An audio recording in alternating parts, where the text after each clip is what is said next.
जय हिंद दोस्तों, मैं आपका दोस्त जय यूपीएससी पीवाईक्यू की सीरीज में अगला वीडियो लेकर आपके समक्ष उपस्थित हो चुका हूं। आर्ट एंड कल्चर के जितने भी क्वेश्चन 2011 से 2024 तक के थे, हमने प्रीवियस जो भी वीडियोज हैं, 4 वीडियोज हैं, उनमें सब में कंप्लीट कर लिए।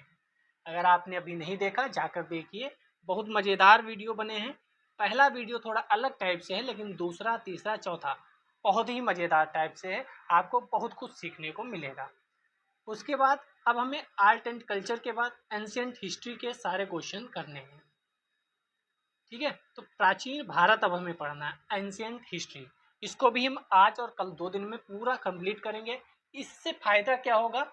एक तो सीधे सीधे डायरेक्ट क्वेश्चन जो रिपीट होते हैं, वो हमने पीछे जो 4 वीडियोज में पढ़ाई की, उसमें देखा कि कितने क्वेश्चन थे रिपीट हो रहे थे, मतलब मल्टीपल क्वेश्चन रिपीट हो रहे थे। और ये ऐसा नहीं कि एक क्वेश्चन दूसरी बार रिपीट हुआ, एक क्वेश्चन दूसरी बार, दूसरा क्वेश्चन तीसरी बार भी रिपीट होता था। ऐसा बहुत बार हुआ है। और इस बार यूपीएससी 2025 के प्रीलिम्स में कई क्वेश्चन ऐसे हैं जो रिपीट हुए हैं। तो हम प्राचीन भारत अब करेंगे। इसमें भी हम देखते रहेंगे कि क्या महत्वपूर्ण है। पीवाईक्यू एक बार हो जाएगा तो अब आप जो भी पढ़ेंगे उसमें क्या होगा ना, आप जब भी पढ़ रहे होंगे तो आपको पता रहेगा कि ये इम्पोर्टेंट एरिया है, यहाँ से क्वेश्चन आता है। ये इम्पोर्टेंट नहीं है, इसको थोड़ा कम पढ़ेंगे। हम हिस्ट्री करेंगे, फिर जियोग्राफी, फिर पॉलिटी, फिर इकोनॉमी, फिर इन्वायरमेंट इकोलॉजी, और उसके बाद साइंस टेक करते हुए करंट अफेयर्स भी थोड़ा बहुत देखेंगे। करंट अफेयर्स में ये देखेंगे कि क्या करंट से पूछता है, उस टाइप से हम करंट को तैयार करते रहेंगे। तो उम्मीद करता हूँ आपने प्लेलिस्ट जाकर एक बार गो थ्रू हो चुके होंगे, देख चुके होंगे। और अब हम बढ़ते हैं पहले क्वेश्चन की तरफ, जो कि 2024 में पूछा गया है। प्राचीन भारत के संदर्भ में गौतम बुद्ध को सामान्यतः किन उपनामों से जाना जाता था? न्यायपुत्र, शाक्यमुनि, तथागत। नीचे दिए गए कोड का प्रयोग कर सही उत्तर चुनिए। आप यह भी देखिएगा कि मैं कैसे क्वेश्चंस को पढ़ रहा हूँ, क्या चीज़ अंडरलाइन कर रहा हूँ और किस चीज़ पे सर्किल करके फोकस कर रहा हूँ, क्योंकि वहाँ पर गलती करता है यूपीएससी, जिससे हम उस गलती को ना पकड़ें और गलत के साथ बह जाएं, अपना क्वेश्चन गलत करवा लें। मेरा एक्सपीरियंस है कई वर्षों का, तो मैं आपको वो समझाता हूँ। अब इसमें से कोई भी आप टेक्स्ट पढ़ेंगे, कोई भी बुक, कोई भी नोट्स, कोई भी संस्थान का नोट्स पढ़ेंगे, तो ये बहुत इजी क्वेश्चन के अंदर कंसीडर किया जाता है कि गौतम बुद्ध जी का जो नाम था वो शाक्यमुनि और तथागत दोनों था। ठीक है, तो ये इजी क्वेश्चन में कंसीडर किया जाएगा। गौतम बुद्ध और बुद्धिज्म हमेशा से इम्पोर्टेंट रहा है, उनके बारे में तो जितना पढ़ सको उतना कम है। बुद्ध और बुद्धिज्म से कई चीज़ें पूछी जाती हैं, उन सबका मैं धीरे धीरे आपको संडे वीडियो प्रोवाइड करा दूंगा, जिसकी आप शॉर्ट नोट्स बनाकर प्रिपेयर कर लेंगे। व्याख्या देख लेते हैं, जिससे पिछली बार का क्वेश्चन आगे रिपीट होता है तो यहाँ से भी रिपीट हो सकता है। प्राचीन ग्रंथों में महावीर को न्यायपुत्र कहा गया है। यह उनके मूल वंश को संदर्भित करता है, जिसका संस्कृत में अनुवाद ज्ञात के रूप में किया जाता है। तो न्यायपुत्र किसको कहा गया है? महावीर को। तो आप ये जरूर नोट कर लीजिएगा कि न्यायपुत्र को किसको कहा गया है? महावीर को। जब गौतम बुद्ध के बारे में पूछा जा सकता है तो महावीर जी के बारे में भी पूछा जा सकता है। जो नए हैं उन्हें पता होना चाहिए कि जो मैं हाईलाइट करता हूँ वो नोट्स के लिए आपके होते हैं, शॉर्ट नोट्स में वह चीज़ आप नोट करते रहिए। बुद्ध का जन्म 6वीं से 4वीं शताब्दी ईसा पूर्व लुम्बिनी कपिलवस्तु के पास शाक्य गणराज्य कौशल साम्राज्य, जो अब नेपाल में है, वहाँ हुआ था। तो गौतम बुद्ध जी के बारे में आप लिख सकते हैं कि जन्म कहाँ हुआ, फिर मृत्यु कुशीनगर में हुई, मल्ल गणराज्य, मगध साम्राज्य, अब काशिया भारत कहा जाता है। बौद्ध धर्म के संस्थापक थे, जो दक्षिण पूर्वी एशिया तथा विश्व के प्रमुख धर्मों दार्शनिक प्रणालियों में से एक है। आप केवल जन्म और मृत्यु नोट कर लें। बुद्ध, जिनके जीवन के बारे में अधिकतर किंवदंतियों के माध्यम से जाना जाता है, इनके रूप में संदर्भित ऐतिहासिक व्यक्ति का कुल नाम गौतम या गौतम था। साथ ही उनका नाम सिद्धार्थ था। सिद्धार्थ पाली में कहा जाता है। शाक्यमुनि भी उनका नाम था। बौद्ध ग्रंथों में उन्हें सबसे अधिक भागवत के रूप में अनुवादित किया गया है। तथागत कहा गया है। ठीक है, अब यहाँ पर ये लिखा है किसको क्या कहते हैं। तथागत का मतलब क्या होता है? इसका मतलब होता है ऐसा व्यक्ति जो इस प्रकार आया है, ऐसा व्यक्ति जो इस प्रकार चला गया है। तथागत। भागवत मतलब भगवान के रूप में अनुवादित किया गया है। ठीक है। शाक्य मुनि मतलब शाक्य वंश का ऋषि कहा जाता है। तो उनके मतलब भी पूछा जा सकता है अगली बार कि इन्हें क्या कहा जाता है, क्योंकि यूपीएससी टर्मिनोलॉजी भी बहुत पूछती है। चलिए, मज़ेदार क्वेश्चन आया है एनसीईआरटी की सीरीज में जो चल रही है, उसमें मैंने ये क्वेश्चन कराया भी है। आप उसको देख रहे होंगे तो आप आंसर दे देंगे। कुछ पुरातात्विक स्थल हैं, उनके राज्य हैं, उनका विवरण है। चंद्रकेतुगढ़ क्या उड़ीसा में है और बंदरगाह है। इनाम गांव क्या महाराष्ट्र में है, ताम्रपाषाण स्थल है। मगडु केरल में है, महापाषाण स्थल है। शालीहुंडम आंध्र प्रदेश, शैलकृत गुफा मंदिर है।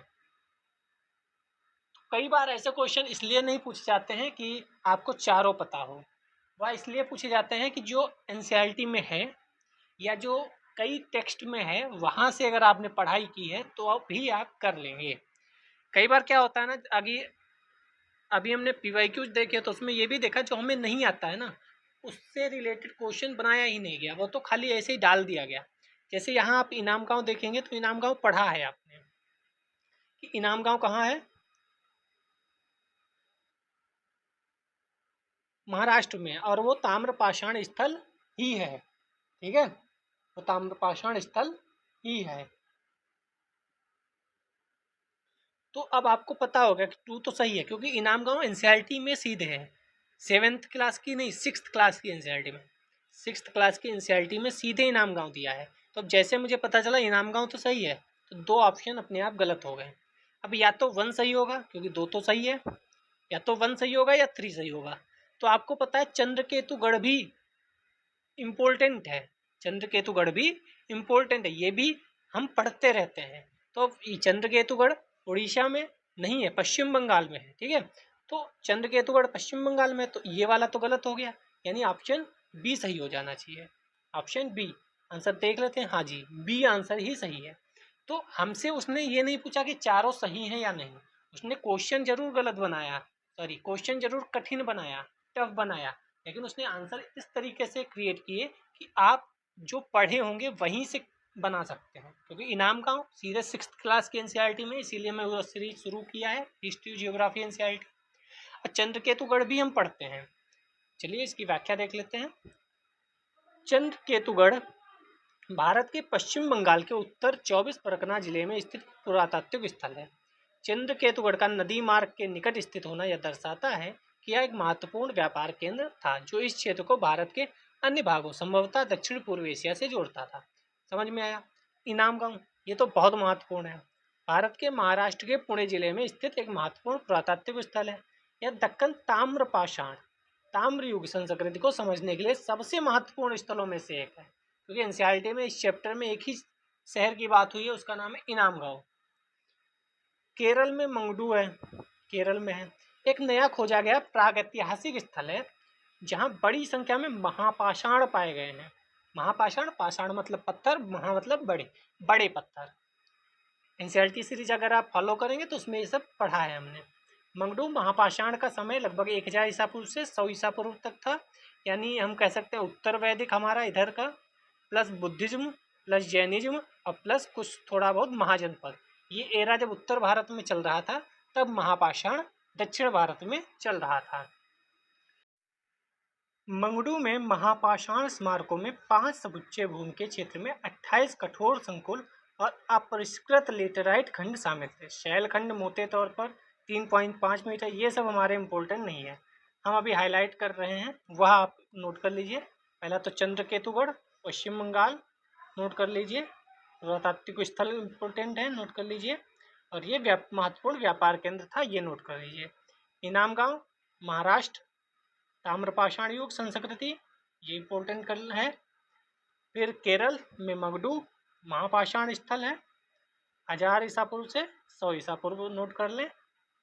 फिर आते हैं आगे, आंध्र प्रदेश के श्रीकाकुलम जिले के सालिहुंडम गांव जो वंशधारा नदी के तट पर है, तो आप आंध्र प्रदेश नोट करेंगे, ये गांव नोट करेंगे। वंशधारा नदी, क्योंकि इस बार एक क्वेश्चन नदी पर भी था, 2025 प्रीलिम्स की बात कर रहे हैं हम, कौशल और अस्मक वाला। उस समय प्रसिद्ध हुआ जब यहाँ पुरातात्विक उत्खनन में एक प्राचीन बौद्ध बस्ती के साक्ष्य मिले। क्या साक्ष्य मिला? बौद्ध बस्ती के साक्ष्य मिले। यह स्थल अब एएसआई द्वारा संरक्षित यहाँ स्तूप, महास्तूप, चैत्य विहार, हालांकि यह स्थल शैलकृत मंदिरों के लिए नहीं जाना जाता है। तो ये भी ध्यान रखिए, नहीं जाना जाता, ये ऊपर शैलकृत मंदिर लिखा था, इसीलिए ये क्वेश्चन का ऑप्शन गलत हुआ है। ठीक है, यहाँ क्या मिले हैं, स्तूप, चैत्य विहार तीनों मिले हैं। चलते हैं नेक्स्ट क्वेश्चन की तरफ। आपको अपने नोट्स अगर बना रहे हैं तो उसमें वही हाईलाइट वाले ही केवल लिखिएगा, क्योंकि वही महत्वपूर्ण है। ठीक है, नेक्स्ट क्वेश्चन, उपनिषदों में कोई नीति कथा नहीं है। एक्सट्रीम क्वेश्चन, जो कि हम लोग कहते हैं एक्सट्रीम क्वेश्चन होता है तो अधिकतर गलत होता है। उपनिषदों की रचना पुराणों से भी पहले हुई थी, कौन सा गलत होना चाहिए? तो इसके लिए आपको अगर पता होगा कि पहले वेद आए, फिर उपनिषद आए, फिर पुराण आए, फिर अरण्यक आए, फिर ब्राह्मण आए, इनका अगर क्रम पता होगा कि कौन कब आया, तो आप इसका आंसर दे देंगे। इसका आंसर क्या होना चाहिए? दोनों नहीं होने चाहिए कि केवल दो होना चाहिए, तो केवल दो होना चाहिए, क्योंकि सही पूछा है उसने। उपनिषदों की रचना पुराणों से पहले हुई थी, जो मैंने अभी बोला, आप इसको रिपीट करके बोलेंगे, देखेंगे यहाँ पर मैंने बोला था पहले वेद आए, फिर उपनिषद आए, ठीक है, फिर पुराण, अरण्यक और ब्राह्मण सब आए। ठीक है, तो वेद के बाद उपनिषद आए थे, तो ये क्वेश्चन का ऑप्शन सही होगा, पहला वाला गलत होगा, क्योंकि सीधे कह दिया उपनिषदों में कोई नीति कथा नहीं है, एक्सट्रीम कोई नीति कथा नहीं है, तो ये गलत होगा। ठीक है, सिर्फ पढ़ते मत रहिएगा, सोचिएगा कि कैसे हम सही कर सकते हैं, कैसे क्वेश्चन पूछे जाते हैं, यूपीएससी का पैटर्न क्या है, यूपीएससी किस टाइप के क्वेश्चन बनाता है। मेरा पहला अटेम्प्ट नहीं हुआ था, दूसरा अटेम्प्ट नहीं हुआ था, क्योंकि मैं पीवाईक्यू देख के नहीं गया था, क्योंकि मुझे कोई समझाने वाला नहीं था, और तब इतना यूपीएससी वाले जो भैया लोग हैं वो भी नहीं थे यूट्यूब पर। ठीक है, कोई एनसीईआरटी इतना बढ़िया से नहीं पढ़ाता था। आज भी आप देखोगे कुछ लोग बस क्या करते हैं, एनसीईआरटी बस खत्म करने के प्रयास में रहते हैं, बस खत्म हो जाए मेरा, बस मैंने एनसीईआरटी पढ़ा दी टाइप। आप उसमें देखोगे मैं जो पढ़ा रहा हूँ उसमें एक एक लाइन आपको समझा रहा हूँ, एक एक वर्ड समझा रहा हूँ कि यहाँ से स्टेटमेंट बनेगा, यहाँ से कथन कारण बनेगा, यहाँ स्टेटमेंट बनेगा, यहाँ सीधे क्वेश्चन बनेगा, यहाँ कथन कारण बनेगा। आप एक बार देखिए जाकर, बहुत मज़ेदार चीज़ें चल रही हैं। ऐसे ही नहीं एक चैप्टर 1 घंटे में हो रहा है, क्योंकि उसको बहुत डीपली पढ़ा रहा हूँ, क्या क्वेश्चन बन सकते हैं ये अगर आपको पहले ही पता है तो आप कितना स्ट्रांग हो सकते हैं। लेकिन ऐसा कोई नहीं करा रहा यूट्यूब पर, और जो कोई नहीं करा रहा, जो मुझे उस समय दिक्कत हो रही थी, मुझे यूट्यूब पर चीज़ें नहीं मिल रही थी, क्योंकि मैं कहीं से फाउंडेशन कोर्स नहीं किया हूँ, कोई कोचिंग वाला नहीं कह सकता कि मैंने उसके पास से पढ़ा है, गारंटी के साथ कोई नहीं कह सकता। अगर मेरा सिलेक्शन भी हो जाएगा तब भी आप कहीं नहीं देखोगे मेरे फोटो, क्योंकि मैंने कहीं से नहीं पढ़ा। ठीक है, तो आप देखिए जाकर, जो मुझे समस्याएं होती थी उसके वे ही क्वेश्चन कर रहा हूँ मैं। चाहे पीवाईक्यू को रिलेटेड मेरी समस्या थी, मैं पीवाईक्यू इतना डीप अच्छे से कर रहा हूँ, चाहे एनसीईआरटी हो, चाहे सीसेट हो। आप सीसेट की भी क्लासेस देखिए, मज़ेदार, बिल्कुल अलग लेवल का। चलिए, दो पक्षियों के नीति कथा का उल्लेख उपनिषदों से प्राप्त हुआ है। भारतीय धार्मिक इतिहास में दर्शन एवं रहस्यवाद की शुरुआत उपनिषदों के संकलन के काल में हुई, जो लगभग, अभी आपको ये भी पता हो क्रोनोलॉजी में कि उपनिषद कब शुरू हुए। पुराणों के प्रथम संस्करण की रचना 3री से 10वीं शताब्दी ईस्वी के बीच की गई, तो ये भी आपको पता होना चाहिए। ये ईस्वी है और ये ईसा पूर्व है, कितना डिफरेंस है। चलते हैं, 2024 में इतने क्वेश्चन आए थे प्राचीन भारत से, एंशिएंट हिस्ट्री से। अब आगे चलते हैं 23 में।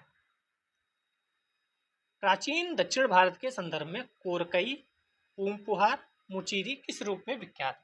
मैंने एंशिएंट जब आर्ट एंड कल्चर करा रहा था तभी आपको इम्पोर्टेंट थीम बता दी थी, प्लेस, पर्सन, लिटरेचर, ये सब बहुत महत्वपूर्ण है और आप देख भी रहे हैं।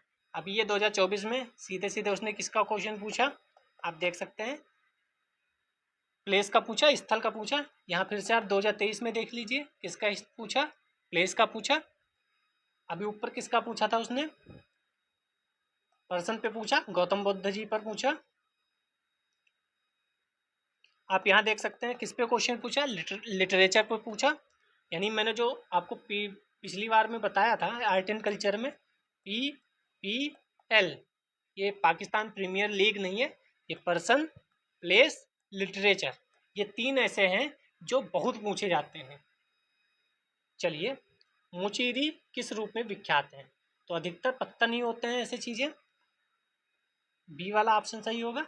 कुछ पत्तन आएंगे जो आपको नोट करना होगा, क्योंकि अगली बार इनको थोड़ा सा डीप पूछ लेगा। जैसे कोरकई में क्या होता था, एक तरफ देंगे कोरकई, कोलची, पुम्पिहार, और दूसरी तरफ दे देगा वहाँ क्या होता था, मोती का व्यापार, वस्त्रों का व्यापार, ऐसा कुछ दे देगा आपको पूछ लेगा। कोरकई, कोरकई बंगाल की खाड़ी के तट पर थमीराबरानी नदी, किस नदी पर है? थमीराबरानी नदी। कौन? कोरकई के मुहाने पर स्थित पांड्यों का पत्तन था। पांड्य का पत्तन। अब देखो पांड्य कहाँ थे? पांड्य थे नीचे। पांड्य कहाँ पे थे वो भी आपको पता होना चाहिए। तो पांड्य थे इस वाले एरिया में, पांड्य हुआ करते थे, यानी तमिलनाडु के एरिया में कह सकते हैं। इस पत्तन के समीप गंगा घाटी के आसपास प्राचीन रोमन सभ्यताओं के साथ विकसित व्यापार के प्रमाण प्राप्त हुए हैं। तो किसके प्रमाण प्राप्त हुए? रोमन सभ्यता। प्रथम शताब्दी ईस्वी में लिखी गई पेरिप्लस ऑफ द एरिथ्रियन सी नामक पुस्तक में तमिलनाडु के अन्य पत्तनों के साथ कोरकई का भी उल्लेख हुआ है। यानी लिटरेचर आ गया, इसमें इसका उल्लेख हुआ है। हालांकि पूछना तो नहीं चाहिए, लेकिन यूपीएससी कुछ भी पूछ सकता है। अब आते हैं पूमपुहार। पुहार भी इसे बोल देते हैं, तमिलनाडु में है। पहली बात, तमिलनाडु के इस जिले में, जिले का याद नहीं करना है। यह एक प्राचीन समृद्ध पत्तन नगर था। कावेरी पूमपट्टिनम के नाम से जाना जाता था। कुछ समय के लिए तमिलकम में प्रारंभिक चोल राजाओं की राजधानी भी रहा है। क्वेश्चन इंपोर्टेंट है, चोल राजाओं की राजधानी भी रहा है। पुहार कावेरी नदी के मुहाने के समीप समुद्र तट पर स्थित है। पुहार भी कहते हैं, पूम पुहार भी कहते हैं, कावेरी पूम पट्टिनम भी कहते हैं। अगला चलते हैं मुजरिस या मुचीर। मुजरिस तो बहुत लोगों को पता है, लेकिन मुचीर जो है वो कम लोगों को पता होता है। केरल का एक पत्तन है, विश्व के सबसे प्राचीन पत्तनों में से है। अब यहाँ क्वेश्चन की स्टेटमेंट क्या बनाएगा? विश्व का सबसे प्राचीन पत्तन है? नहीं, प्राचीन पत्तनों में से एक है। संगम साहित्य में उचीर पत्तन पर काली मिर्च के लिए आने वाले रोमन जहाजों का वर्णन मिलता है। तो रोमन जहाज आते थे, काली मिर्च के लिए आते थे, ये संगम साहित्य में मिला है। एक क्वेश्चन आया है, संगम साहित्य में क्या था क्या नहीं, ऐसा क्वेश्चन आ चुका है ऑलरेडी। पेरियार नदी बेसिन में बाढ़ आने के कारण उचीरी पत्तन विनष्ट हो गया था। तो नदी भी आपको पता चल गई किसके किनारे है। अगले क्वेश्चन की तरफ हम बढ़ते हैं। निम्नलिखित में से कौन सा एक संगम कविता, लो संगम कविता आ गया, यथा वर्णित वट किरुतल की प्रथा को स्पष्ट करता है? देखो बता दिया कि संगम कविता में कौन सा चीज लिखी गई है। ऐसे मैंने तभी ऊपर बोला आपको, संगम कविता, संगम साहित्य में इसका उल्लेख है, तो आपको पता होना चाहिए। वट किरुतल की प्रथा को स्पष्ट करता है, कौन करता है? तो राजाओं द्वारा महिला अंगरक्षिकाओं को नियुक्त करना, राज दरबारों में विद्वानों का धर्म और दर्शन के विषयों पर विचार विमर्श करने हेतु एकत्र होना, किशोरियों द्वारा कृषि क्षेत्रों की निगरानी करना और चिड़ियों तथा पशुओं को भगाना, युद्ध में पराजित राजा का आमरण अनशन अनुष्ठानिक मृत्युवरण करना। कौन सा इसमें सही होगा? तो इसमें डी सही होगा। यानी पराजित राजा जो होते थे वो आमरण अनशन अनुष्ठानिक मृत्युवरण करना। मृत्युवरण का मतलब मृत्यु, सुसाइड मान लो, मृत्यु का आवरण खुद ही कर लिया, वर्ण। वट किरुतल आमरण अनशन पर एक तमिल अनुष्ठान था। यह विशेष रूप से संगम काल में प्रचलित था। तमिल राजा अपने सम्मान प्रतिष्ठा को बचाने के लिए उत्तर दिशा के सम्मुख यह प्रतिज्ञा करते थे कि वे युद्ध में कभी भी अपनी मृत्यु का सामना करने से पीछे नहीं हटेंगे। यह अनुष्ठान या तो अकेले अथवा बंदी राजा के समर्थकों द्वारा एक समूह के रूप में किया जाता था। चलिए नेक्स्ट क्वेश्चन की ऊपर चलते हैं। देखो फिर से लिटरेचर आ गया, मैं आपको बार बार बोल रहा हूँ इंपॉर्टेंट। प्राचीन भारतीय इतिहास के संदर्भ में निम्नलिखित युगों पर विचार कीजिए। कौन सी कृति सही है? देवी चंद्रगुप्त क्या बिल्हड़ ने लिखी? हम्मीर क्या नैचंद सूरी ने लिखी? मिलिंद पन्नो क्या नागार्जुन ने लिखी? नीति वाक्यामृत क्या सोमदेव सूरी ने लिखी? कौन सा सही होगा? तो पहला गलत है, बिल्हड़ ने नहीं लिखी है देवी चंद्रगुप्तम। हम्मीर महाकाव्य नैचंद सूरी ने लिखी है। मिलिंद पन्नो नागार्जुन ने नहीं लिखी है। नागसेन लोग कहते हैं, लेकिन कुछ लोग यह भी मानते हैं कि मिलिंद पन्नो ने को किसने लिखा था ये अभी तक ज्ञात नहीं है। हालांकि इस पर हम आगे जब एनसीईआरटी पढ़ेंगे तब डिस्कस करेंगे। सोमदेव सूरी, तो केवल दो सही है। अब इसमें सही होने का ऑप्शन ये भी होता है कि आपको अगर ये दो सही लग रहे थे तब भी यही ऑप्शन होगा, आपको ये दो सही लग रहे थे तब भी ये ऑप्शन होगा। तो कई बार गलत करके भी आप सही कर सकते हैं, ये फायदा है, बाकी घाटे तो बहुत कुछ है। देवी चंद्रगुप्त विशाख दत्त ने लिखी, आपको नोट करना चाहिए। हम्मीर महाकाव्य नैनचंद सूरी, मिलिंद पन्न नागसेन, नीति वाक्यामृत सोमदेव सूरी। मिलिंद पन्नो नागसेन लिखी है, लेकिन कुछ इतिहासकार यह भी मानते हैं कि मिलिंद पन्नो किसने लिखी है ये अज्ञात है। हालांकि नागसेन अभी तक देख सकते हैं, लेकिन अज्ञात का भी जिक्र होता है। आप जिससे पढ़ेंगे उसने आपको बताया ही होगा। आत्मा केवल जंतु और पादप जीवन की संपदा नहीं है, बल्कि शिलाओं, प्रवाहित जलधाराओं, अन्य अनेक प्राकृतिक वस्तुओं की भी है, जिन्हें अन्य धार्मिक संप्रदाय जीवित नहीं मानते। अब इसके ऊपर क्या क्वेश्चन बना है? उपयुक्त कथन प्राचीन भारत के निम्नलिखित में से किस एक धार्मिक संप्रदाय के एक मूलभूत विश्वास को प्रतिबिंबित करता है? तो ऐसा कुछ जैन परंपरा में ही होता है, क्योंकि जैन परंपरा वाले ज़्यादा अहिंसक लोग हैं। वो देखते होंगे आप, मुंह पर कपड़ा भी बांधते हैं, जिससे कोई मच्छर वगैरह मुंह में ना चला जाए, कोई कीड़ा मुंह में ना चला जाए। मतलब बहुत ही ज़्यादा अहिंसक होते हैं। आत्मा केवल जंतु और पादप जीवन की संपदा नहीं है, बल्कि शिलाओं, प्रवाहित जलधाराओं, अन्य अनेक प्राकृतिक वस्तुओं की भी है, जिन्हें अन्य धार्मिक संप्रदाय जीवित नहीं मानते।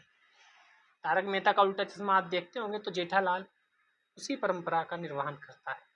जैन परंपरा के अंतर्गत माना गया है कि सभी प्राणियों में एक तत्व निहित है, जिसे आत्मा कहते हैं। जैसा कि आधुनिक जैन आचार्य गुरुदेव चित्रभानु लिखते हैं, ब्रह्मांड केवल मानवता के लिए नहीं है, यह सभी जीवित प्राणियों के विकास का क्षेत्र है। जाति, रंग, पंथ, राष्ट्रीयता के आधार पर बिना किसी भेदभाव के सभी का जीवन पवित्र है।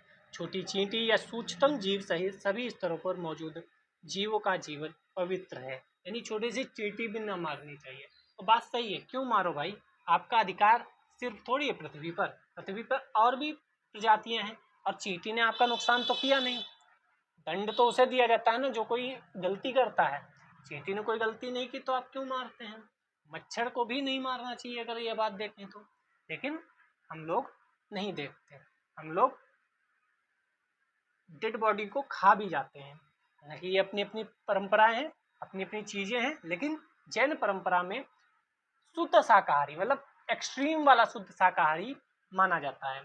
तभी आप देखे होंगे जेठालाल को कि जब वो भी जाता है तब भी जय जैनेन्द्र बोलता है। तो जैन परंपरा में दान को भी बहुत महत्व दिया गया है। जब बाबूजी कहते हैं कि गौशाला में चेक भिजवाया कि नहीं, चींटियों को दाना डाला कि नहीं, वो सब आप देखेंगे कितनी अच्छे तरीके से चीज़ें आप वहाँ से सीख सकते हैं।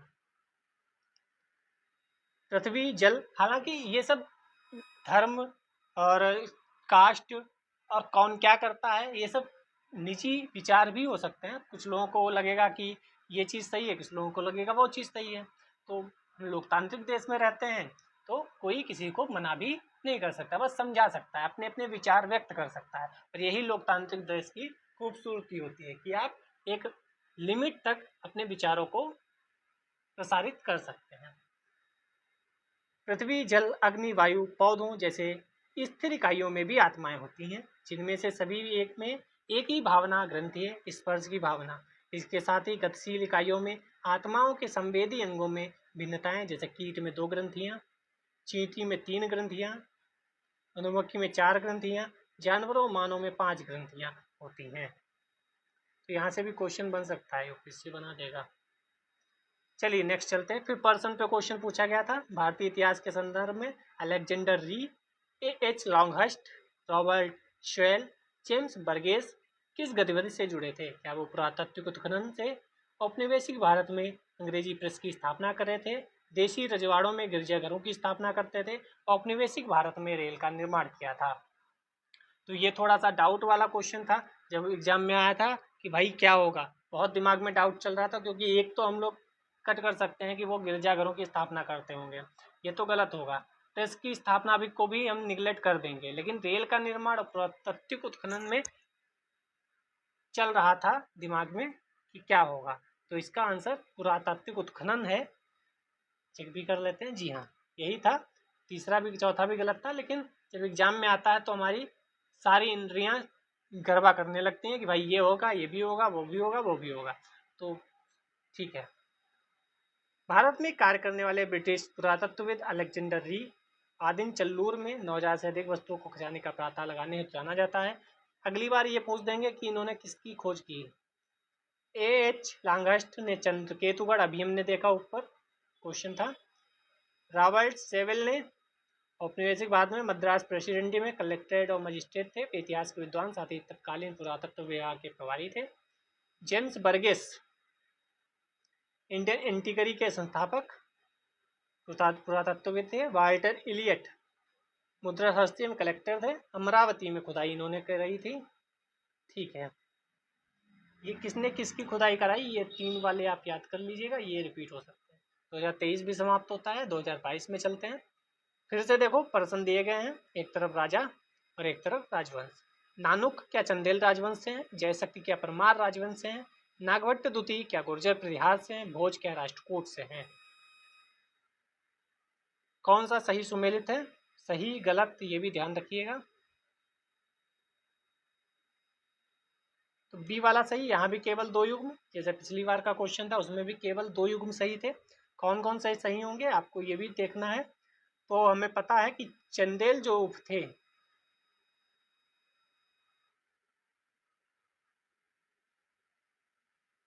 वह नानुक राजा हुआ करते थे। ठीक है, तो दूसरा जयशक्ति परमार वंश से नहीं, चंदेल वंश से थे। नागभट्ट द्वितीय गुर्जर प्रतिहार वंश से थे। भोज जो है वो राष्ट्रकूट वंश से नहीं। चलिए व्याख्या पढ़ लेते हैं। चांदला या चंदेल मध्य भारत का एक भारतीय राजपूत वंश था। उन्हें भारतीय इतिहास में लोकप्रिय रूप से चंदेल या जेजाक भुत्ती वंश कहा जाता है। ये वर्ड भी याद रखिए आप। महोबा खंड के किंवदंतियों के अनुसार चंदेल परिवार की उत्पत्ति चंद्रमा, हिंदी में चंद्र कहा जाता है, और हेमवती के मिलन से हुई थी। ये किंवदंतियां हैं। 954 ईस्वी के खजुराहो शिलालेखों के अनुसार चंदेल वंश के प्रथम राजा नन्नुक ऋषि चंद्रत्रेय वंश के थे। चंद्रत्रेय के वंशज थे, जो प्रसिद्ध वैदिक ऋषि अत्रि के पुत्र थे। यानी आप समझ पा रहे हो, अत्रि के पुत्र चंद्रत्रेय और उनके वंशज में आते हैं नन्नुक। जयशक्ति का संबंध चंदेल वंश से ना था, परमार से था। सॉरी, चंदेल वंश से था, परमार से नहीं, तो इसीलिए दूसरा ऑप्शन गलत हो जाता है। गुर्जर प्रतिहार राजवंश मध्ययुगीन भारत के 2 हिंदू राजवंशों में से एक था। हरिचंद्र के वंशजों ने 6वीं से 9वीं शताब्दी के दौरान आमतौर पर सामंत के दर्जे के साथ मंडोर मारवाड़ में शासन किया। 8वीं से 11 शताब्दी के दौरान नागभट्ट वंश ने पहले उज्जैन बाद में कन्नौज में शासन किया। तो इम्पोर्टेंट हो जाना चाहिए आपके लिए। अन्य गुर्जर वंश मौजूद थे, लेकिन उन्होंने प्रतिहार उपनाम ग्रहण नहीं किया। आगे चलते हैं। 9वीं शताब्दी की शुरुआत में ही जटिल युद्धों, जिसमें प्रतिहार, राष्ट्रकूट और पाल शामिल थे, नागभट्ट द्वितीय ने महत्वपूर्ण भूमिका निभाई। कन्नौज की लड़ाई आप पढ़ेंगे करंट उसमें हिस्ट्री में। नागभट्ट द्वितीय उत्तर भारत का सबसे शक्तिशाली शासक बना। कन्नौज में अपनी नई राजधानी स्थापित किया। तो लास्ट में कन्नौज को किसने जीत लिया? नागभट्ट द्वितीय। इसके किसके बीच कन्नौज के लिए लड़ाई हुई? प्रतिहार, राष्ट्रकूट और पाल। राष्ट्रकूट नीचे से आया, पाल इधर से आया और प्रतिहार इधर से आया। नागभट्ट द्वितीय का उत्तराधिकारी उसका पुत्र रामभद्र था।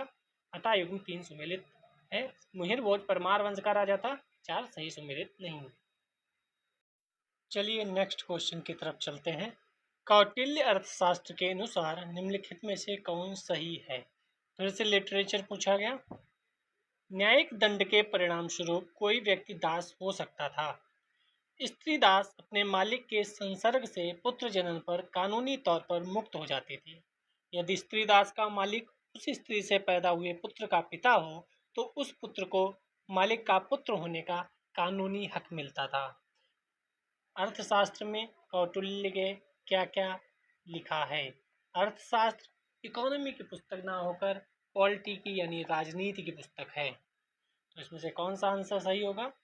केवल 1, केवल 2, 2 और 3, 1 और 3, 1 2 3। चलिए आंसर चेक कर लेते हैं। बी आंसर सही होगा, 2 और 3, यानी पहला क्वेश्चन का आंसर पहला ऑप्शन गलत है। न्यायिक दंड के परिणामस्वरूप कोई व्यक्ति दास हो सकता था, ये गलत है, बाकी दोनों सही है। देख लेते हैं इसका व्याख्या, क्योंकि अर्थशास्त्र is the most important book और यूपीएससी। अर्थशास्त्र में कहा गया है कि एक आदमी जन्म से स्वेच्छा से खुद को बेचकर युद्ध में कैद होकर या न्यायिक दंड के परिणामस्वरूप गुलाम दास नहीं हो सकता है। यदि एक दासी ने अपने स्वामी के बच्चे को जन्म दिया तो वह बंधन से मुक्ति की हकदार होती थी। साथ ही ऐसी गर्भवती दासी को गर्भावस्था की अवधि के दौरान उसकी देखभाल के लिए उचित व्यवस्था किए बिना बेचा या गिरवी नहीं रखा जा सकता था। जब किसी दासी द्वारा से अपने स्वामी के बच्चे को जन्म दिया जाता है तो बच्चा उसकी माँ दोनों को ही एक बार में स्वतंत्र माना जाएगा। यदि जीविका के लिए माँ को बंधन में रहना है तो उसके भाई और बहन को मुक्त कर दिया जाएगा। एक बार मुक्त होने के बाद किसी पुरुष या महिला गुलाम के जीवन को बेचने या गिरवी रखने पर 12 पनास के जुर्माने से दंडित किया जाएगा, सिवाय उन लोगों के जो खुद को गुलाम बनाते हैं। तो 2022 भी कंप्लीट हुआ, चलते हैं 2021 की तरफ। निम्नलिखित में से कौन सा प्राचीन नगर अपने उन्नत जल संचयन प्रबंधन प्रणाली के लिए सुप्रसिद्ध है, जहां बांधों की श्रृंखला का निर्माण किया गया था और संबद्ध जलाशयों में नहर के माध्यम से जल को प्रवाहित किया जाता था। फिर से प्लेस आ गया।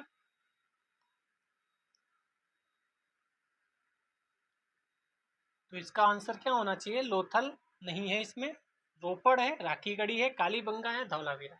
तो धौलावीरा आंसर होगा। धौलावीरा से याद आया, इसी यूट्यूब चैनल के कम्युनिटी पोस्ट वाले सेक्शन में क्विज चालू रहते हैं, आप उनका भी लाभ उठा सकते हैं। इसका ऑप्शन ए होगा। हड़प्पा सभ्यता के एक प्रमुख नगर धौलावीरा की अनूठी विशेषताओं में से एक है उसका उन्नत जल संचयन और प्रबंधन प्रणाली। पूरी तरह से पत्थरों से निर्मित है। यहाँ विशाल जलराशि के कुंड, बांध, नहर, तटबंध मिले हैं। सबसे प्राचीन जल संभरण प्रणाली का विकास यहीं हुआ था। मोस्ट इम्पोर्टेंट लाइन, सबसे प्राचीन।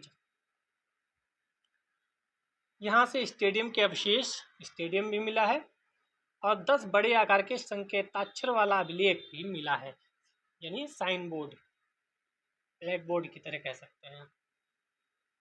नेक्स्ट चलते हैं। गुप्त वंश के पतन से लेकर आरंभिक 7वीं शताब्दी में हर्षवर्धन के उत्थान तक उत्तर भारत में निम्नलिखित में से किन राज्यों का शासन था? यानी क्वेश्चन को ढंग से पढ़ें, फिर से पढ़ें।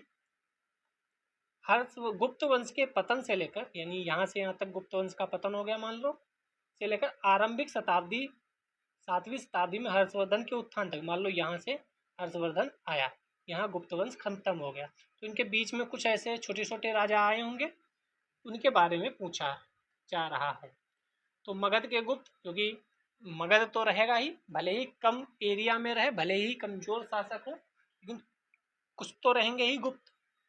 गुप्ता एकदम थोड़ी गुप्त वंश खत्म हो जाएगा, कुछ छोटे मोटे राजा, कुछ छोटे मोटे लोग रहेंगे, थानेश्वर के पुष्यभूति पे रहेंगे, क्योंकि हर्षवर्धन थानेश्वर से ही आता है। तो पहला तो नहीं है, तो ये दो गलत हो गए। तो इसमें से थानेश्वर के पुष्यभूति मतलब 3 होना चाहिए, इसमें 3 नहीं है, तो ये गलत हो जाएगा, ऑप्शन बी सही हो जाएगा। चलिए व्याख्या देख लेते हैं। गुप्त वंश के पतन के पश्चात तथा हर्षवर्धन के उत्थान तक उत्तर भारत में निम्न राजवंशों का शासन था। मगध के गुप्त शासक थे, थानेश्वर के पुष्यभूत, जिस वंश से हर्षवर्धन संबंधित था, क्योंकि हर्षवर्धन आया तो उसका जो वंश है वो पहले से आ रहा होगा ना, किसी ने स्थापना की होगी, फिर उसका पुत्र हर्षवर्धन होगा, तो पहले से आ रहा होगा। अब गुप्त एकदम थोड़ी समाप्त हो जाएगी, वो आगे तक चलेंगे, यानी इन्हीं दो की वजह से आप आंसर दे देते हैं। कन्नौज के मौखरी, जिसके राजा ग्रहवर्मन से हर्ष की बहन राजश्री का विवाह हुआ था, यहाँ से आप नोट से बना सकते हैं। वल्लभी के मैत्रिक वंश, ध्रुवसेन द्वितीय ने हर्ष ने अपनी पुत्री का विवाह किया था, यानी हर्ष से रिलेटेड ही सब क्वेश्चन पूछ लिए हैं उसने।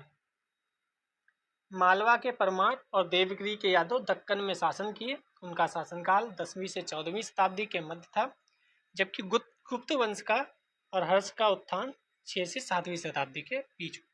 तो आपको क्रोनोलॉजी पता होनी चाहिए, एग्जैक्ट नहीं पता है तब भी थोड़ा बहुत लगभग में पता होना चाहिए कि 10वीं था कि 13वीं था कि तीसरी था कि पहली था, ईसा पूर्व था, ईसा पश्चात था। चलिए नेक्स्ट क्वेश्चन पे चलते हैं। फिर देखो प्लेस आ गया, अभी ऊपर पर्सन था, प्लेस आ गया, अभी लिटरेचर भी आने वाला है। ऐतिहासिक स्थान चंद्रकेतुगढ़। अभी आप ऊपर जाइए, देख कर आइए चंद्रकेतुगढ़ हमने पढ़ा है कि नहीं पढ़ा है। वहां पर था बुर्ज होम, तो बहुत इंपॉर्टेंट है, तो पता ही होना चाहिए आपको। हाँ, गणेश्वर थोड़ा कह सकते हैं, थोड़ा अलग है, बाकी दो तो बहुत इंपॉर्टेंट है। तो क्या बुर्ज होम में शैलकृत देव मंदिर है? मैं तो कहूँगा नहीं होगा, ठीक है, नहीं होगा, क्योंकि बहुत पुराना है, तब मंदिर नहीं हुआ करते थे। चंद्रकेतुगढ़ में क्या टेराकोटा मिला है? तो हाँ, ये कह सकते हैं सही है, क्योंकि ये पश्चिम बंगाल में अभी पढ़ कर आए हम। गणेश्वर ताम्र कलाकृतियां मिली हैं क्या? जी हाँ, गणेश्वर में ताम्र कलाकृतियां मिली हैं, तो इसका ऑप्शन सही होना चाहिए 2 और 3। देख लेते हैं क्या हमने सही लगाया। जी हाँ, डी आंसर सही है। व्याख्या देखते हैं। बुर्ज होम कश्मीर का एक नव पाषाणिक स्थल है जहाँ से गर्तावास के साक्ष्य मिले हैं। अभी आप क्विज जो दे रहे हैं उसमें देखिए जाके मैंने यही क्वेश्चन पूछा हुआ है। आखेट पर आश्रित मानव इस समय मंदिर का निर्माण करना नहीं जानता था, अतः पहला युग्म गलत। उत्तरी 24 परगना जिला पश्चिम बंगाल में चंद्रकेतुगढ़ का उल्लेख टॉलेमी ने गंगेरीदाई नाम से किया है। टॉलेमी कौन था? ये आपने पढ़ा होगा हिस्ट्री में। यहाँ की खुदाई में टेराकोटा पकी मिट्टी की मूर्तियां मिली हैं। टेराकोटा का मतलब क्या है? पकी मिट्टी की चीज। यह स्थल मौर्योत्तर गुप्त गुप्तोत्तर में आबाद था। गुप्तकालीन सोने और चांदी के सिक्के भी मिले हैं, तो और भी चीजें मिली हैं। और चंद्रकेतुगढ़ इम्पोर्टेंट है क्योंकि 2022 में पूछा गया। ये 2022 चल रहा है, 2020, 2021 चल रहा है। 2021 में पूछा गया और 2024 या 23 में पूछा गया था। राजस्थान के सीकर जिले की नीम का थाना तहसील में स्थित गणेश्वर कहाँ है? राजस्थान में। ताम्र वस्तुएं मिली हैं, बाड़ाग्र, मछली का कांटा, चूड़ी, शुलाग्र, छेनी, ये सब मिला हुआ है। चलें आगे। प्राचीन भारत के इतिहास के संदर्भ में निम्नलिखित कथनों पर कौन सा सही है? प्राचीन भारत, मिताक्षरा के बारे में क्वेश्चन पूछा गया है। मिताक्षरा ऊंची जाति की सिविल विधि थी। दाय भाग निम्न जाति की सिविल विधि थी। मिताक्षरा व्यवस्था में पुत्र अपने पिता के जीवन काल में ही संपत्ति पर अधिकार का दावा कर सकते थे, जबकि दायभाग व्यवस्था में पिता की मृत्यु के उपरांत ही पुत्र संपत्ति का अधिकार का दावा कर सकते थे। मिताक्षरा व्यवस्था किसी परिवार के केवल पुरुष सदस्यों के संपत्ति संबंधी मामलों पर विचार करती थी, जबकि दायभाग व्यवस्था किसी परिवार के पुरुष एवं महिला सदस्यों दोनों के संपत्ति संबंधी पर विचार करती थी। ये क्वेश्चन आया था। मिताक्षरा तो पहले भी आ चुका है, लेकिन दूसरा थोड़ा सा अलग था। कौन सा सही है? 1 2 2 3 3 4। इसका आंसर हम देख लेते। बी वाला सही है, यानी केवल 2 सही है, पहला और तीसरा गलत है। व्याख्या देखते हैं। विज्ञानेश्वर द्वारा याज्ञवल्क्य स्मृति पर लिखी गई टीका मिताक्षरा पूरे देश में बंगाल, असम, उड़ीसा एवं बिहार के कुछ भागों को छोड़कर जहां दाय भाग व्यवस्था लागू होती है, यानी आपको यह पता होना चाहिए बंगाल, असम, उड़ीसा, बिहार में दाय भाग व्यवस्था लागू थी, बाकी सभी जगह मिताक्षरा। ऐसा विज्ञानेश्वर द्वारा याज्ञवल्क्य स्मृति में कहा गया है। अब ये भी पता होना चाहिए कि विज्ञानेश्वर किसने याज्ञवल्क्य स्मृति लिखी है। तो आप बताइए नारद स्मृति किसने लिखी है? संपत्ति के अधिकार के लिए कानून की सर्वमान्य पुस्तक थी। मिताक्षरा दाय भाग जाति भेद नहीं करती थी, यानी ऊंची या नीची जाति के लिए नहीं लिखी गई थी। मिताक्षरा व्यवस्था में पिता के जीवित रहते पुत्र को संपत्ति का अधिकार दावा कर सकता था, जबकि दाय भाग पिता की मृत्यु के पश्चात ऐसे किसी दावे पर विचार करती थी। मिताक्षरा दाय भाग स्त्री पुरुष दोनों के संपत्ति संबंधी मामलों पर विचार करती थी। ये भी लाइन इंपॉर्टेंट हो जानी चाहिए आपके लिए। 2020 में चलते हैं। हमने 24, 23, 22, 21 4 साल समाप्त कर दिए, यानी PYQ लगा लिए 4 साल। निम्नलिखित में से कौन सा उपवाक्य उत्तर हर्षकालीन स्रोतों में प्राय उल्लिखित हुंडी के स्वरूप की परिभाषा बताता है? हुंडी, राजा द्वारा अपने अधीनस्थों को दिया गया परामर्श, प्रतिदिन का लेखा जोखा अंकित करने वाली बही, विनिमय पत्र, सामंत द्वारा अपने अधीनस्थों का दिया गया आदेश। तो इसका आंसर सी विनिमय पत्र हुआ करता था, जो कि आज भी आप इकोनॉमी पढ़ेंगे तो उसमें हुंडी का जिक्र आता है। तो ये इकोनॉमी का क्वेश्चन है, हिस्ट्री की इकोनॉमी कह सकते हैं, लेकिन अगर आप इकोनॉमी पढ़े होते अच्छे से तो ये क्वेश्चन कर सकते थे। हुंडी को विनिमय के प्रमाण के रूप में प्रस्तुत किया जाता था, जिसे व्यापार ऋण लेन देन में उपयोग किया जाता था। आप ये मत देखो, बल्कि ये देखो, हर्ष पे अभी ऊपर क्वेश्चन था और फिर से यहाँ हर्ष का ही क्वेश्चन था। यहाँ उत्तर हर्षकालीन पूछा गया, ऊपर हर्ष से पहले वाला और गुप्त काल के पतन वाला पूछ लिया गया था। अगली क्वेश्चन की तरफ चलते हैं। भारत के इतिहास के संदर्भ में कुल्यवाप, द्रोणवाप शब्द क्या निर्दिष्ट करते थे? आप उसको पहले छोड़ो, पहले ये देखो। अभी यहाँ पर हमने क्या देखा था? मिताक्षरा और दाय भाग पूछा, यहाँ पर कुल्यवाप और द्रोणवाप पूछा। तो ऐसे कोई क्वेश्चन होते हैं तो वह पूछ लिए जाते हैं। क्या था? भूमाप, विभिन्न मौद्रिक मूल्यों के सिक्के, नगर की भूमि का वर्गीकरण या धार्मिक अनुष्ठान। तो भूमाप होनी चाहिए, चेक कर लेते हैं। जी हाँ, भूमि माप था। यहाँ भी क्वेश्चन टर्मिनोलॉजी, यहाँ हुंडी का भी क्वेश्चन टर्मिनोलॉजी, और यहाँ मिताक्षरा और दायभाग पर भी टर्मिनोलॉजी। भारत के इतिहास के संदर्भ में कुल्यावाप, द्रोणवाप शब्द गुप्त काल में उत्तर भारत में भूमि नाप इकाई से संबंधित है।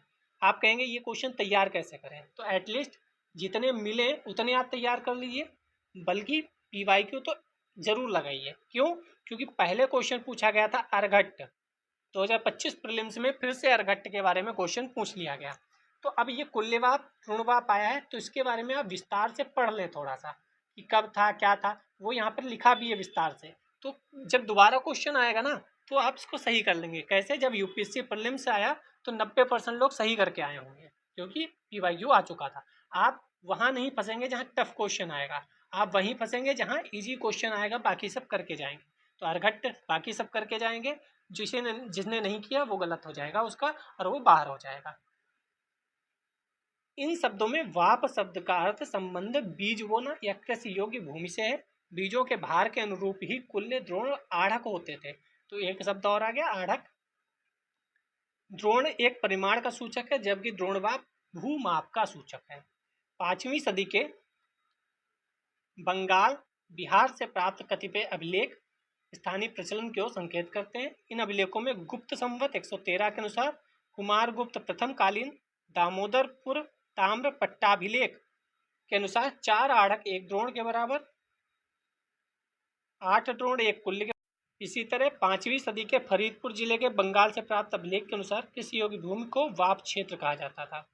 तो ये इम्पोर्टेंट, ये हम याद कर लेंगे, जिससे अब की बार अगर क्वेश्चन आता है, रिपीट होता है, तो हमारा गलत ना हो। नेक्स्ट चलते हैं, निम्नलिखित में से किस शासक ने अपनी प्रजा को इस अभिलेख के माध्यम से परामर्श किया। तो अगर नहीं भी पता होगा तब भी आदमी आंख बंद करके अशोक लगा के आएगा, क्योंकि उसने ही अधिकतर इम्पोर्टेंट जो है वह क्वेश्चन आते हैं अशोक से। कोई भी व्यक्ति जो अपने संप्रदाय को महिमा मंडित करने की दृष्टि से अपने धार्मिक संप्रदाय की प्रशंसा करता है या अपने संप्रदाय के प्रति अत्यधिक भक्ति के कारण अन्य संप्रदायों की निंदा करता है, वह अपितु अपने संप्रदाय को गंभीर रूप से हानि पहुंचाता है। एनसीईआरटी 6 क्लास की हमने कराई है, कराई जा रही है, कंटिन्यू भी है, उसमें आप देखेंगे ये क्वेश्चन वहाँ से सॉल्व हो सकता है। उपयुक्त कथन का संबंध अशोक के अभिलेख से है। ठीक है, भारत के निम्नलिखित गुमों पर विचार कीजिए। फिर से स्थल आ गए, मुझे अब बताने की जरूरत नहीं है, PPL और कहाँ है वर्तमान में, वहाँ आ गया। तो भीलसा मध्य प्रदेश में है क्या? द्वार समुद्र महाराष्ट्र में है क्या? गिरिनगर गुजरात में है क्या? स्थानेश्वर उत्तर प्रदेश में है क्या?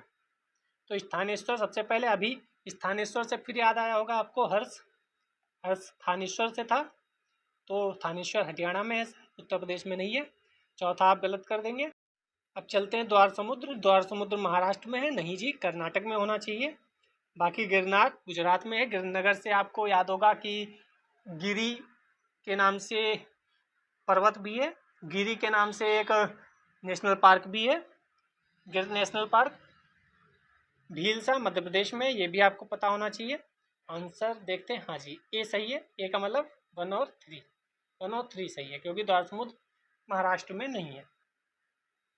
हर्ष से क्वेश्चन आया है, कुछ ना कुछ लिंक हुआ है, तो Harsha is the most important character. Bhilsa या मध्य प्रदेश स्थित प्राचीन नगर विदिशा का आधुनिक नाम है, ये भी आपको पता होना चाहिए, विदिशा का आधुनिक नाम, क्योंकि ये क्वेश्चन पूछा जा सकता है रिपीट करके। गिरनार गुजरात, स्थानेश्वर हरियाणा, करनाल जिला नहीं याद रखना है। हर्ष काल में या वर्धन राजवंश का शासन था, इसे थानेश्वर भी कहते हैं। तो हर्ष काल, फिर हर्ष आ गया। कर्नाटक में है द्वार समुद्र, होयसल वंश की राजधानी थी, मोस्ट इंपॉर्टेंट, होयसल वंश की राजधानी, ये हर्ष काल, वर्धन राजवंश का शासन। द्वार समुद्र को वर्तमान में हलेबीडु कहते हैं, हलेबीडु। चलते हैं नेक्स्ट क्वेश्चन की तरफ। प्राचीन भारतीय गुप्त राजवंश के समय में संदर्भ में नगर, घंटाशाला, कदूरा, चौल किस लिए विख्यात थे? फिर से प्लेस पूछा गया, नगर, तो क्या होना चाहिए इसका आंसर? आंसर ए, क्योंकि आपको पता है बंदरगाह, अभी ऊपर भी पूछा था बंदरगाह, भरूच का भी क्वेश्चन पूछ चुका है, बंदरगाह था। अभी ऊपर कौन से क्वेश्चन पूछे थे?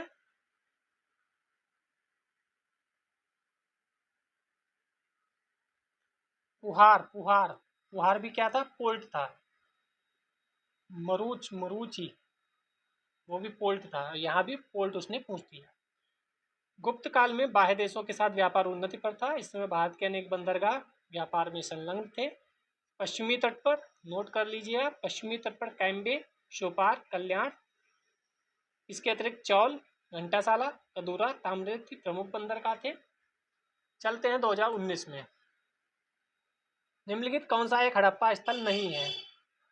आप देखेंगे फिर से हड़प्पा स्थल आ गया, यानी प्लेस पूछ लिया गया। पीपीएल, चनुदड़ो, कोटविजी, सौगड़ा, देशलपुर। कौन सा नहीं है? चनुदड़ो तो होना चाहिए, कोटविजी होना चाहिए, देशलपुर क्या होना चाहिए? यस, देशलपुर होना चाहिए। सौगौड़ा नहीं है, तो सौगौड़ा क्या है ये भी हम देख लेते हैं। चनुदड़ो, कोटविजी वर्तमान में पाकिस्तान के सिंध प्रांत में स्थित है। दोनों हड़प्पा स्थल है सिंधु नदी के किनारे स्थित है। ऐसा ही सिंधु नदी के किनारे स्थित वाले अभी मैंने क्विज कराया है, आप कम्युनिटी पोस्ट में जाकर उसको दे सकते हैं। वही देशलपुर वर्तमान भारत के कच्छ गुजरात में स्थित हड़प्पा स्थल है। शवगोड़ा गोरखपुर यूपी के पास स्थित है। मौर्यकालीन ताम्रपत्र अभिलेख प्राप्त हुआ यहाँ से, तो Shavgoda is the most important place. Shavgoda अभिलेख में अकाल से निपटने के उपाय में अन्न भंडार रखने का उल्लेख भी मिला है, तो इस पे रिपीट हो सकता है क्वेश्चन। नेक्स्ट चलते हैं, निम्नलिखित में से किस उभारदार मूर्ति शिल्प, रिलीफ स्कल्पचर शिलालेख में अशोक के प्रस्तर रूप चित्र के साथ रानियों अशोक, यानी उसका अर्थ है राजा अशोक, उल्लिखित है? तो कंगनहल्ली जो कि वर्तमान में कर्नाटक राज्य में स्थित है, बौद्ध स्थल है। यहाँ ऐसी मूर्ति मिली है, ठीक है। सांची हमें पता है, सौगौड़ा पता है, शहबाजगढ़ी पता है। सौगौड़ा अभी ऊपर पढ़ा हमने, देखिए एक ही साल में उसने दो दो क्वेश्चन एक ही ऑप्शन सही दे दिया, और दोनों जगह सौगौड़ा गलत था। आंसर क्या था? ए, कंगनहल्ली। कहाँ है? अगली बार ये पूछ देगा कहाँ है, कर्नाटक राज्य में है।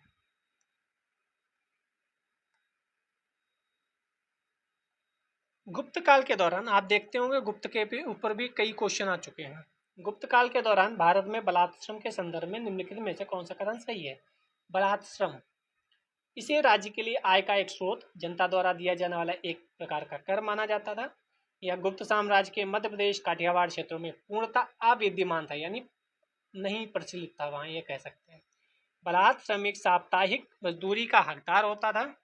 मजदूर के ज्येष्ठ पुत्र को बलात् श्रमिक के रूप में भेज दिया जाता था। कौन सा इसमें ऑप्शन सही होगा? ए सही होगा, यानी इसे राज्य के लिए आय का एक स्रोत, जनता द्वारा दिया जाने वाला एक प्रकार का कर माना जाता था। सिंपल, सबको कर देना पड़ेगा, जिसके पास कर नहीं है वो समयदान करे, ये कह सकते हैं इसमें था। गुप्त काल के दौरान भारत में बलात्श्रम सामान्यतः राज्य के लिए आय का एक स्रोत, इसे विष्टि कहते थे, नोट डाउन करिए आप। जनता द्वारा दिया जाने वाला एक प्रकार का कर माना जाता था। बलात्श्रम के तहत मजदूरों, शिल्पियों, कृषकों को अनिवार्य रूप से राजा या राज्य के लिए श्रम करना होता था, जिसके एवज में उन्हें कोई भुगतान नहीं दिया जाता था। यह प्रथा गुप्त साम्राज्य के काठियावाड़ मध्य प्रदेश क्षेत्रों में सर्वाधिक प्रचलित थी। बलात्श्रम की प्रथा पीढ़ी दर पीढ़ी चलती रहती थी, जिसमें ज्येष्ठ उत्तराधिकारी जैसा कुछ नहीं था, बल्कि यह सभी मजदूरों पर लागू होती थी। तो BCD जो थे वो विपरीत लिखे हुए थे, ठीक है। यहाँ क्या लिखा था? साप्ताहिक मजदूरी का हकदार होता था, गलत। ज्येष्ठ पुत्र को बलात्क्रम भेज दिया जाता था, मजदूर के ज्येष्ठ पुत्र को बलात् श्रमिक के रूप में भेज दिया जाता था। यहाँ क्या लिखा है? सभी मजदूरों पर लागू होता था, पीढ़ी दर पीढ़ी चलती रहती थी, केवल ज्येष्ठ पुत्र जैसा कुछ नहीं था। यहाँ अविद्यमान थी, जबकि वहीं पर ही तो विद्यमान थी। 2016 में प्रवेश करते हैं अगले वीडियो में, क्योंकि बहुत हो चुका है लंबा वीडियो। तो हमने आज 2024, 23, 22, 21, 20, 19, 18, 17, 1, 2, 3, 4, 5, 6, 7, 8 वर्षों के PYQ कर लिए हैं। तो अगर आप बने रहेंगे तो ऐसे ही जल्दी ही हिस्ट्री, जियोग्राफी, पॉलिटी सब कंप्लीट कर लेंगे हम, जिससे हमारी जो रिवीजन सेशन होगा तो वहाँ हमें पता रहे कि हमें रिवाइज किसको कितना ज़्यादा करना है, ठीक है। बाकी कई सीरीज चल रही हैं, आप उसको भी देख सकते हैं। कमेंट सेक्शन में बता सकते हैं कि इसको कंटिन्यू रखा जाए या कुछ सुझाव हों आपके तो आप दे सकते हैं कमेंट सेक्शन में। टेलीग्राम लिंक ज्वाइन कर सकते हैं। मिलते हैं आपसे नए वीडियो में, तब तक के लिए अपना ध्यान रखिए, ईमानदारी से पढ़ाई करते रहिए, पूरी मेहनत से लगे रहिए। जय हिंद, जय भारत।